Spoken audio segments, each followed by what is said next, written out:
Hello friends, welcome back to my channel. తెలంగాణలో 2 రోజుల నుంచి వర్షాలు దంచి కొడుతున్నాయి. హైదరాబాద్లో రాత్రి నుంచి వర్షం పడుతూనే ఉంది. రోడ్లన్నీ జల దిగ్బంధం అయ్యాయి. రాకపోకలకు ఇబ్బంది కలుగుతుంది.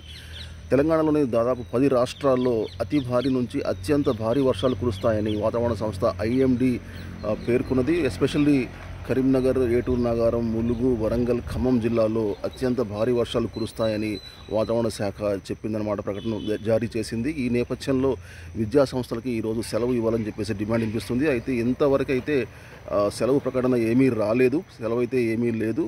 ఇంకా ముందు మనం వేచి చూద్దాం, వెయిట్ అండ్ సీ. ఇంతవరకు అయితే ఏమి ప్రకటన జారీ చేయలేదు ప్రభుత్వం. విద్యా సంస్థలు సెలవు అని చెప్పేసి ఏమీ చెప్పలేదు. కాబట్టి విద్యార్థులు స్కూల్కి రెడీ అవ్వాల్సిందే, స్కూల్స్ కాలేజెస్కి. అయితే వచ్చేటప్పుడు వెళ్ళేటప్పుడు కొంచెం జాగ్రత్తలు పాటించండి. కరెంటు స్తంభాల దగ్గర నిలబడకండి, వాటిని వైర్స్ని టచ్ చేయకండి. చెట్ల కింద వర్షాలు పడుతున్నప్పుడు చెట్ల కింద ఉండకండి. ఓకే, సో వర్షాలు, ఉరుములు, మెరుపులు ఉన్నప్పుడు ఫోన్లోని ఆపరేట్ చేయకండి, ఫోన్లు యూజ్ చేయకండి. Take care of your selves. Okay, thank you very much. See you very soon. Till then take care. Bye by.